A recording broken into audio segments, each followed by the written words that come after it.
അസ്സലാമു അലൈക്കും വറഹ്മത്തുള്ളാഹി തആല വബറകാതുഹു. റമദാൻ പരിശുദ്ധമായ മാസമാണ്. നാം റമദാനിൽ നോമ്പ് നോൽക്കുന്നു. രാവിലെ മുതൽ വൈകുന്നേരം വരെ വിശപ്പും ദാഹവും സഹിക്കുന്നു. എന്നാൽ റമദാൻ വെറും വിശപ്പും ദാഹവും സഹിക്കുന്ന മാസമല്ല.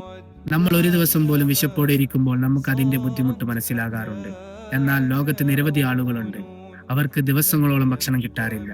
ചില കുട്ടികൾ ഭക്ഷണം കിട്ടാതെ ഉറങ്ങേണ്ടി വരുന്നു.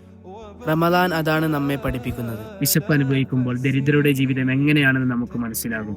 അതിലൂടെ നമുക്ക് കരുണയും ദയയും വളരും.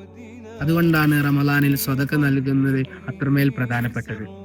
നമ്മളിൽ ഒരു ചെറിയൊരു ഭാഗം നമ്മൾ സ്വതക്ക ചെയ്താൽ അത് ഒരാളുടെ വിശപ്പ് മാറാൻ സഹായിക്കും. ഒരു ചെറിയൊരു ഭക്ഷണപ്പൊതി, അല്ലെങ്കിൽ ഒരു ചെറിയൊരു സഹായം, അല്ലെങ്കിൽ നല്ലൊരു വാക്ക്, അത് ഒരാളുടെ ജീവിതത്തിൽ വലിയൊരു സന്തോഷം നൽകാം. റമദാൻ നമ്മെ ഇതാണ് പഠിപ്പിക്കുന്നത്.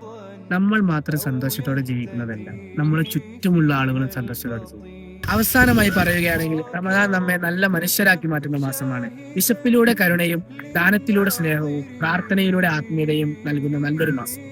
അള്ളാഹു നാം എല്ലാവരെയും നല്ല മനുഷ്യരിൽ ഉൾപ്പെടുത്തുമാറാകട്ടെ. ആമീൻ. അസ്സലാമു അലൈക്കും വറഹ്മത്തുള്ളാഹി തആല വബറകാതുഹു.